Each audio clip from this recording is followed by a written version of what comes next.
오늘 10월 9일 한글날입니다. 한글은 인류가 사용하는 문자들 중에서 창제자와 창제 연도가 명확히 밝혀진 몇 안 되는 문자입니다. 한글은 그 창제 정신이 자주, 애민, 실용에 있다는 점에서도 세계에서 가장 뛰어난 문자로 평가를 받고 있는 거죠. 그런데 이런 한글이 창제되고 반포되기까지는 많은 시련이 있었다라고 합니다. 우선은 그 당시에 반포가 될 때는 피지배층이었던 일반 백성들이 글자를 알게 되면 양반들의 권위와 존엄이 떨어진다고 생각을 했기 때문에 이것을 잘 쓰려고 하지 않았고요. 그러나 그 세종대왕은 모든 백성들이 글을 몰라서 자신들이 말하고자 하는 것을 의사소통하지 못해서 고통받고 있는 것을 안타까운 마음으로 이것을 계속해서 바꿔가기를 원했습니다. 물론 그 이후에는요, 우리가 일제강점기에는 민족 말살 정책의 일환으로 한글 사용을 막았습니다. 그러다 보니 한글을 쓸 수가 없었어요. 그런데 그 당시에 우리 선교사님들과 우리 성도님들의 헌신과 노력으로 교회에서 한글을 지켜내기도 하였습니다. 지금은 K문화의 보급과 확산으로 인해서 한글을 배우려는 사람이 전 세계에 정말로 많습니다. 한국문화원이라고 있는데 세계 각곳에 흩어져서 현재까지 배운 사람의 인원이 일단 150만 명은 넘는다라고 해요. 그 외에도 많은 사람들이 계속해서 공부를 하고 있는데 우리가 쉽게 생각하는 이 한글이 굉장히 과학적이고 너무나도 좋은 글은 맞는데 문제는 뭐냐? 문제는 아니에요. 난이도가 굉장히 높은 언어라는 거 아십니까? 미국의 국무부 산하 외교관 언어 연수 전문기관인 외교연구원에서 세계 70개의 언어를 난이도에 따라서 4단계로 구별을 했는데 한국어는 가장 어려운 단계로 분류가 되어 있어요. 한번 생각해 보세요. 한국어는요, 형용사가 되게 많아요. 여러분들 지금 어제도 제가 이거 마무리를 정리하다가 아무리 봐도 참 재밌는 게 파란 하늘이라는 이 원 단어가 있다라면 우리는 파란 하늘을 어떻게 표현합니까? 푸른 하늘 또는 퍼런 하늘, 시퍼런 하늘, 푸르스름한 하늘. 우리는 다 이해하죠. 외국인은 이걸 들으면 기가 막힌 겁니다. 아니 파란 하늘인데 여러 가지 단어들이 붙는 거죠. 그런데 자, 우리는 어렵다고 생각합니까? 우리 한국말로 이런 말을 해요. 서로 할 때 잘해봐 라는 말이 있고 한번 잘해봐라. 자, 잘해봐와 잘해봐 둘 다 똑같은 말인데 자, 여러분들 느낌을 파악하시죠? 외국인들은 이걸 파악하기가 너무 어려운 거예요. 근데 우리는요 별로 어렵지 않습니다. 왜냐? 한국어니까. 우리 모국어예요. 중요한 건 우리가 실제로 어려운데 내가 어렵다고 생각하지 않으면 쉬운 겁니까? 어려운 겁니까? 쉬운 거예요. 실제가 중요한 게 아니라 내가 생각하는 게 중요한 것을 보여주는 하나의 예가 되는 것이죠. 우리 상황도 마찬가지예요. 실제가 중요한 게 아니라 거기에 대해서 내가 어떻게 생각하느냐가 되게 중요해요. 오늘 이 말씀 본문에 보면은 먼저 바리새인들이 이 예수님과 예수님의 제자들을 향하여서 정죄를 하고 있거든요. 거기서 출발을 하는데 자, 먼저 우리 전제는요. 한글은 어려운 거지만 나한테는 어렵지 않다. 이게 전제예요. 그러면서 한번 보시면은요. 18절에 보시면 요한의 제자들과 바리새인들이 금식하고 있는지라. 자, 여기는 요한, 예수님의 길을 준비한 세례 요한이죠. 이 요한과 제자들은요. 바리새인들이 이렇게 금식하고 있었어요. 그런데 사람들이 예수께 와서 말하되 아니 요한의 제자들과 바리새인의 제자들은 금식하는데 어찌하여 당신의 제자들은 금식하지 아니하나이까? 라고 질문을 던지는 겁니다. 그러면 먼저 요한의 제자들하고 이 당시의 사람들은 왜 금식을 했을까요? 나름대로 이유가 있겠죠. 하나님을 향한 열심, 기도 응답, 그 각자의 이유가 있겠지만 어쨌든 그런 율법을 지켜서 하나님께 자신의 마음을 표현하고자 하는 어떤 뜻이 있었을 겁니다. 그러면 한번 우리 편에서 생각해 볼게요. 여러분들 힘든 일이 있으면 금식하시죠. 금식도 하고 기도도 합니다. 제가 청년 때 가장 기억나는 것은 금요일마다 이렇게 따로 모여서 이렇게 기도를 했는데 여지없이 표정이 좋지 않아요. 그리고 금식에 들어갔습니다. 왜 그런지 아십니까? 네, 이게 사랑하는 사람하고 헤어진 거예요. 그런데 잘 되지 못해가지고 아니면 고백을 했는데 차였거나 그때부터 금식에 들어가요. 막 표정도 안 좋고요, 막 얼굴 색도 안 좋고 그 앞에 대놓고 그거 편의점에서 사온 죽 먹고요, 자기 금식하고 이제 보식하고 있다고 막. 하여튼 지나오라 생각하고 되게 재밌었는데, 우리가 금식을 할 때요, 자, 금식을 하는 것 자체가 중요합니까? 아니면 금식을 왜 하는지 아는 것이 중요합니까? 우리는 우리 기도 제목을 이루려고 금식을 하는데 금식 자체에 능력이 있나요? 여러분들 그냥 금식 자체가 뭐든지 하면은 거기에 능력이 다 나타나게 되는 겁니까? 근데 우리는 이 바리새인도 잘 보면은요, 지금 무엇을 하고 있느냐? 먼저 정죄를 하고 있는 거예요. 이 정죄를 하고 그 기준을 만들어 놓고 그 다음에 거기에 나는 만족하는데 왜 너는 만족하지 못하니라고 말하고 있는 거죠. 그렇게 하면서 말하는 게 어찌하여 금식하지 않는가, 이렇게 말하고 있는 겁니다. 이사야 58장 6절에 보면 금식에 대해서 우리에게 알려주는 귀한 말씀이 있어요. 근데 이것도, 자, 여러분들은 이제 한국어를 잘 하시니까 잘 파악하셔야 됩니다. 이거 무슨 소리일까요? 자, 같이 한번 읽어볼게요. 내가 기뻐하는 금식은 흉악의 결박을 풀어주며 멍에의 줄을 끌어주며 압제당하는 자를 자유하게 하며 모든 멍에를 꺾는 것이 아니겠느냐. 자, 여기서 지금 이사야 선지자가 말을 하는데 금식을 기뻐하는 겁니까? 아니면 내가 기뻐하는 금식이 이런 거다라고 말을 해주고 있는 걸까요? 자, 내가 이게 금식을 기뻐하는 걸까요? 아니면 이렇게 금식해야 된다라는 것을 말해주는 걸까요? 네, 이렇게 금식해야 되는 것을 말해주고 있는 거죠. 내가 기뻐하는 금식은 내가 이렇게 하는 것을 기뻐한다. 그게 뭐냐? 흉악의 결박도 풀어주고 멍에의 줄을 끌어주며 압제당하는 자를 자유하게 하며, 그러니까 정의와 공의를 행하면서 금식 기도하고 있는 그 모습, 이게 되게 중요하다라는 것입니다. 그러니까 금식 자체가 능력이 있는 것이 아니라 이렇게 하는 금식을 받아주시는 분이 있다라는 게 중요한 거예요. 그래서 예수님은요, 어떻게 말씀하시느냐?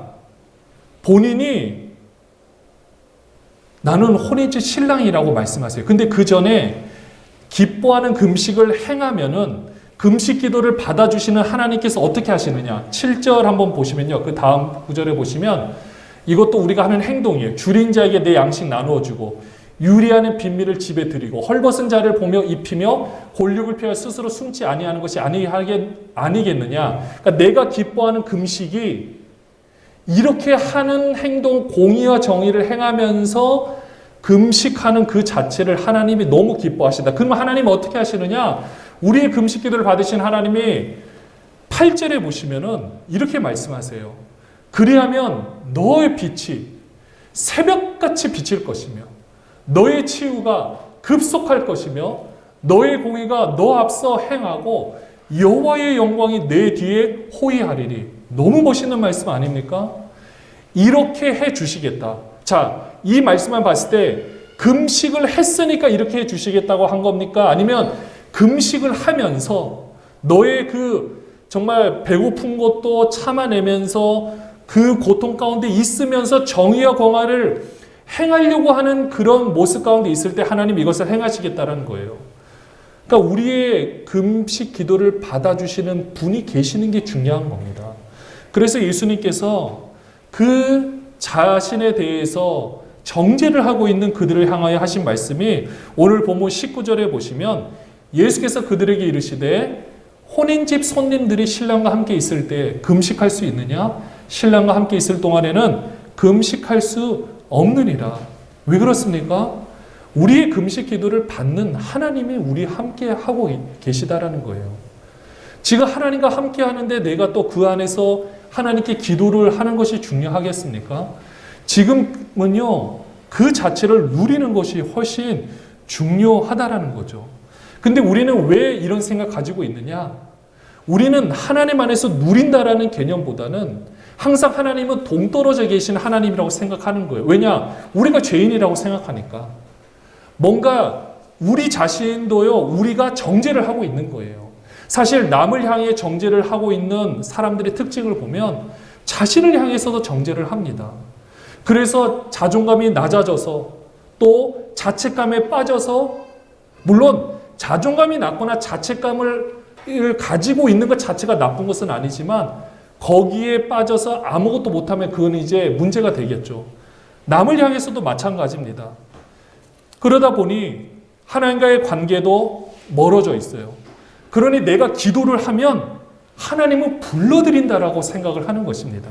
그러니 금식 기도를 하면 더 하나님을 효과적으로 부를 수 있다고 우리 마음 가운데 생각을 하고 있는 거예요.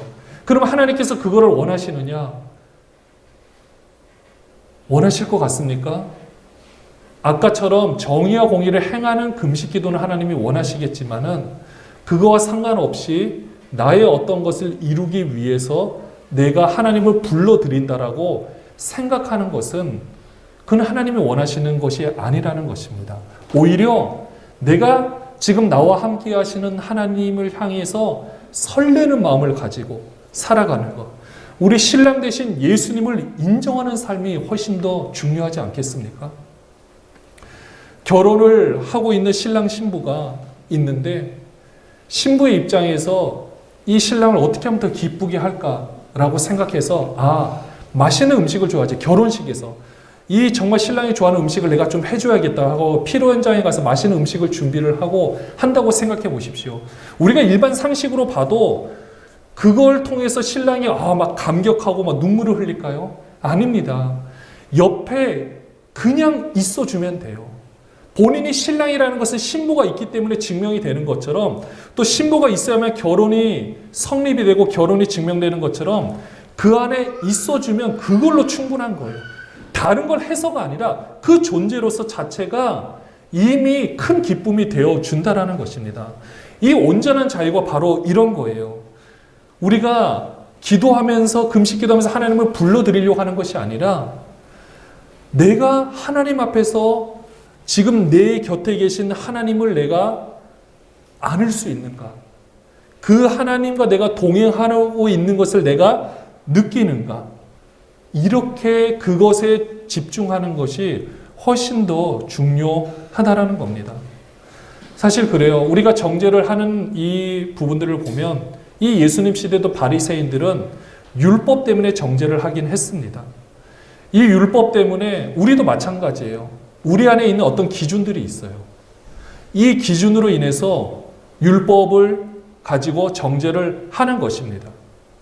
물론 정죄함이 없다라면 나의 죄를 알 수는 없어요. 율법은 우리의 죄가 무엇인지 알려주는 너무나도 귀한 역할을 합니다. 그래서 갈라디아서 3장 24절에다 보면 이렇게 말씀하고 있어요. 이같이 율법이 우리를 그리스도께 인도하는 초등교사가 되어 우리로 하여금 믿음으로 말미암아 의롭다함을 얻게 하려 함이라. 율법이 있어야만 내가 은혜밖에 구할 수 없다는 것을 알게 되고요.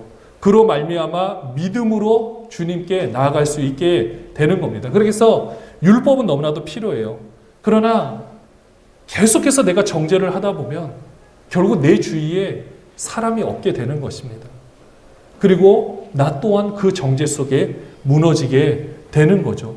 이런 우리에게 필요한 것이 뭐냐? 우리 주님 안에서 믿음으로 의롭다함을 받는 것입니다.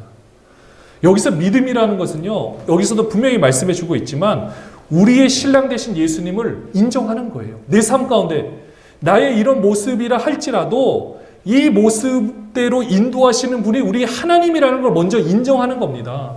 그리고 앞으로는 내가 정죄하면서 살아가는 것이 아니라 나는 정말 하나님의 능력이 아니고서는 살아갈 수 없구나라고 입술로 고백하면서 내가 실패하고 넘어질 때마다 우리 주님 생각하며 주님 제가 오늘도 실패했지만 우리 주님 저를 긍휼히 여겨주시고 내일은 좀 더 나은 모습으로 살아가길 원합니다 하고 주님 저 한 번만 안아주세요.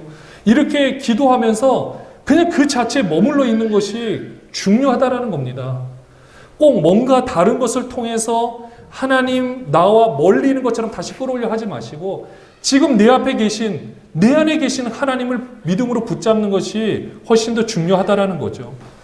그런데 우리의 모습을 보면 계속 어떻게 하고 있느냐? 오늘 본문에서 나오는 걸 보면요. 새 포도주와 낡은 가죽 부대, 새 가죽 부대가 나옵니다. 우리의 모습이 보면 자, 여러분들 한번 생각해 보십시오. 우리의 모습은 낡은 가죽 부대 같습니까? 새 가죽 부대 같습니까? 이렇게 질문하면 당당하게 저는 새 가죽 부대랍니다. 새 가죽 부대입니다. 라고 말씀하실 수 있는 분이 별로 없을 거예요. 그건 저도 마찬가지입니다. 그런데 오늘 그 오해를 좀 풀어드리고 싶어요. 우리가 자, 내가 새 가죽 부대냐 낡은 가죽 부대냐 딱 알 수 있는 이 구절이 뭐냐? 마태복음 7장 3절. 이게 기준이 됩니다. 같이 한번 읽어볼까요? 어찌하여 형제의 눈 속에 있는 티는 보고 내 눈 속에 있는 들보는 깨닫지 못하느냐. 자, 이 말씀을 보고 내가 내 속에 들보가 가득한데 내가 어떻게 정죄를 할 수 있겠냐라고 말하면은 그렇게 생각하시는 분은 새 가죽 부대예요. 근데 그렇게 하지 못하면은 아직 우리는 낡은 가죽 부대라는 것입니다. 탄력이 없어요.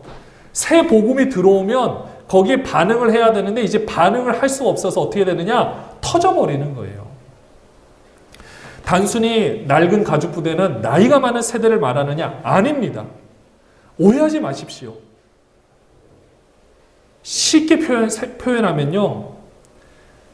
자유하지 못한 나의 모습이에요.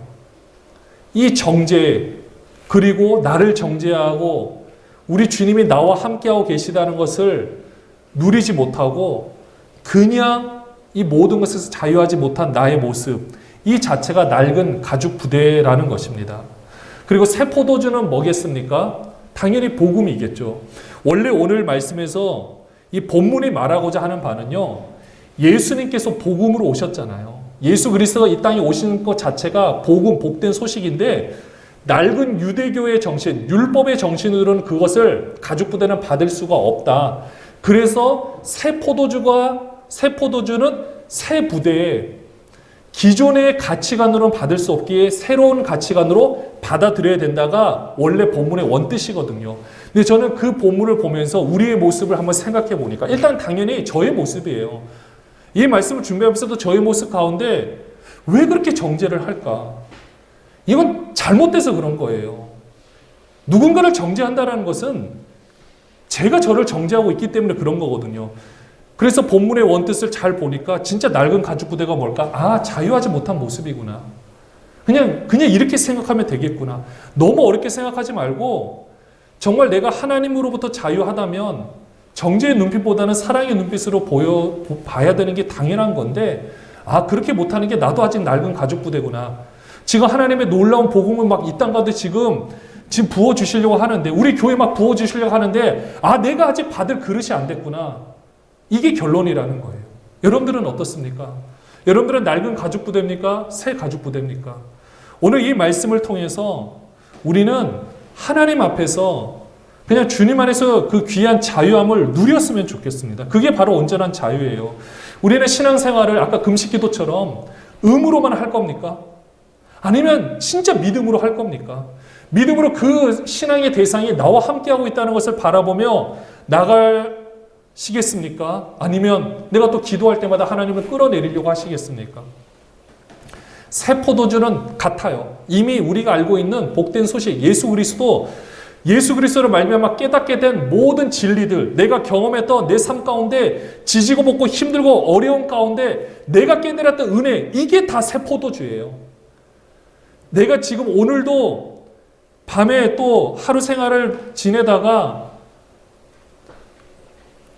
내가 왜 그랬을까? 라고 생각했다라면 그게 다 새 포도주인 겁니다. 그러면 그거를 어제 낡은 가죽 부대에 담았더라면 이제 우리는 바꿀 수 있는 거예요. 내일만큼은 내가 이 새 포도주를 새 가죽 부대에 담아야겠구나. 아, 그렇게 하기 위해서는 자유하는 것이 필요하구나. 내가 자유하면 모든 것을 받아들일 수 있는 거예요. 복음으로 말미암아 그 삶 가운데서 내 모습을 봤을 때 실망할 때 이런 가스가 발생한다 할지라도 수축이 돼가지고 늘어나면서 받아들이고 또 없으면 줄어들고 이러면서 우리 삶을 살아갈 수 있거든요. 근데 어딘가 매여 있다라면 수축도 되지 않고 우리는 거기서 터져버릴 수밖에 없게 되는 것입니다. 사랑하는 여러분들, 저도 잘 생각해보고 여러분들도 마찬가지예요. 잘 생각해보니까 오늘 지금 이 시간에 우리가 이 모습으로 있는 우리 예수사랑교회도 우리가 여기에 그냥 우리 생각으로 매여 있으면 이것도 그냥 매여 있는 거겠더라고요. 저도 솔직히 정말 이 정도까지 일 줄은 몰랐습니다. 그 말뜻이 뭐냐? 시간이 지나면 조금씩 바뀔 줄 알았는데 제가 여러분들을 볼 때도 너무 죄송할 때가 많다라는 거예요. 그런데 몰랐지만 그것조차 오늘 이 시간을 허락하신 것은 아직 자유하지 못한 부분이 있다라는 거예요.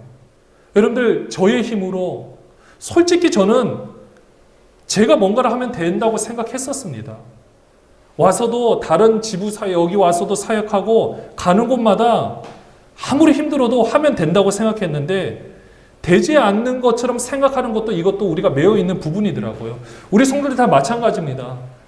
여러분들이 여기에 속해 있고 여러분의 삶 가운데서 왜 내 인생이 여기서 뭔가 확 변하는 부분이 없느냐?